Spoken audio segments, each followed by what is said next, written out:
Halo,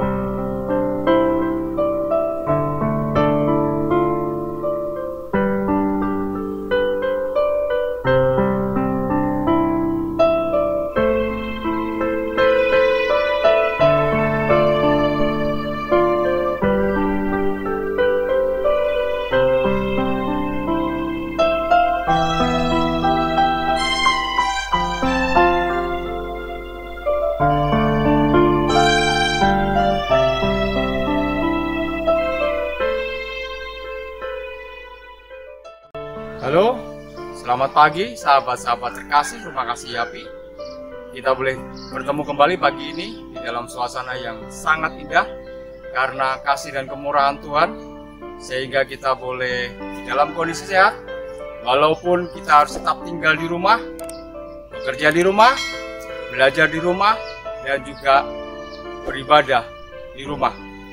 Pagi ini kita akan membahas tentang pengalaman seseorang yang luar biasa.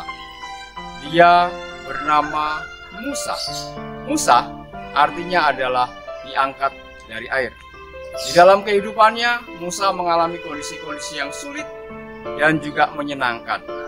Pada saat dia lahir, dia harus menghadapi kejaran dari Firaun yang akan membunuh orang-orang Israel atau anak-anak Israel, laki-laki di bawah usia 2 tahun. Dan setelah dia diangkat oleh anak atau putri dari Firaun, akhirnya dia memiliki kehidupan yang luar biasa. 40 tahun lamanya dia berada di istana kerajaan Mesir. Dia belajar berbagai hal, berbagai ilmu yang dia pelajari untuk mempersiapkan dia untuk boleh menjadi Firaun, pengganti orang tuanya atau pengganti ibu angkatnya yang harusnya menobatkan dia menjadi Firaun penggantinya.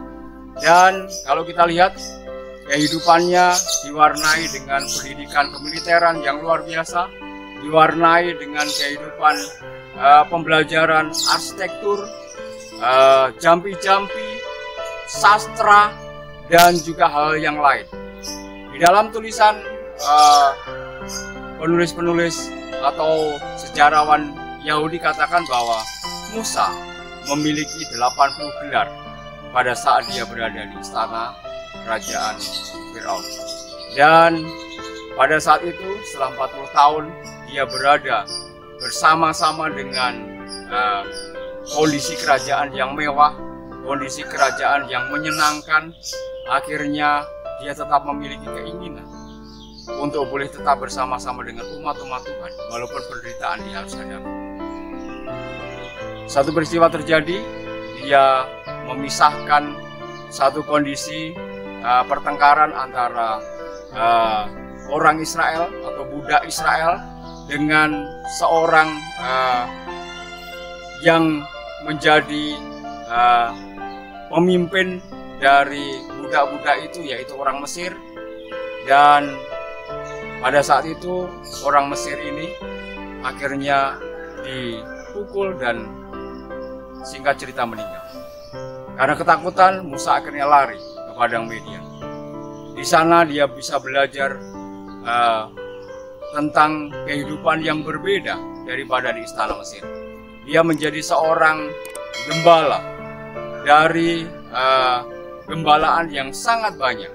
Menjadi seorang gembala tentunya akan menjadi sebuah kesulitan dengan kebiasaan Musa yang berbeda sekali. Dari istana menuju padang belantara. Tetapi di sanalah Tuhan mengajari Musa berbagai hal. Tuhan mengajari Musa untuk menjadi orang yang lebih siap menjadi seorang pemimpin. Kadang Tuhan bisa menempatkan orang-orang untuk belajar tidak di sekolah formal, tetapi berada di sekolah kehidupan. Musa setiap hari harus belajar dari domba-dombanya, kebutuhan mereka, akan kondisi yang terjadi dalam diri mereka. Mungkin mereka sakit, apabila ada rengekan, atau mungkin juga hal-hal yang menyebabkan Musa mungkin harus pahami kira-kira suara-suara seperti apa yang menyebabkan domba-domba ini lapar atau mungkin juga sakit dan juga mengalami kondisi yang lain apabila mereka di dalam bahaya. Dan itu harus dipahami oleh Musa. Dan selama 40 tahun Musa belajar tentang itu.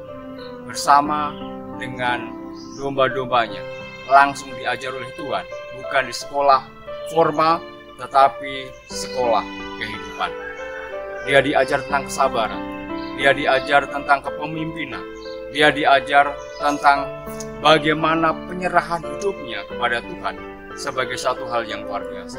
Berbeda dari semua gelar yang pernah diperolehnya di Mesir, semuanya ditanggalkan, digantikan oleh Tuhan. Pendidikan yang kelihatan sederhana tetapi menjadi pendidikan yang luar biasa bagi Musa. Dicatat di dalam Bilangan 12 ayat yang ketiga yang mengatakan bahwa Musa yang mempunyai kelembutan hati melebihi orang-orang pada zaman. Dan mungkin sampai hari ini pun orang nggak bisa melihat bagaimana lembutnya hati Musa. Pelajaran yang sama boleh kita ambil pada kesempatan ini. Mungkin kita hari ini sedang dididik oleh Tuhan dengan kondisi-kondisi kesulitan hidup, dengan kondisi-kondisi sekolah kehidupan yang kita hadapi. Itu akan membawa kita menjadi seorang yang sederhana, membawa kita untuk menjadi orang yang sabar, membawa kita untuk menjadi orang yang mempunyai penyerahan khusus kepada Tuhan. Setiap hal yang kita hadapi, kesulitankah ataupun juga pergumulan-pergumulan hidup yang berat, Tuhan mempunyai rencana yang indah bagi masing-masing. Kiranya firman Tuhan yang sederhana yang kita boleh sampaikan pagi ini boleh membawa kita memahami akan seluruh rencana Tuhan bagi hidup kita. Tuhan berkati.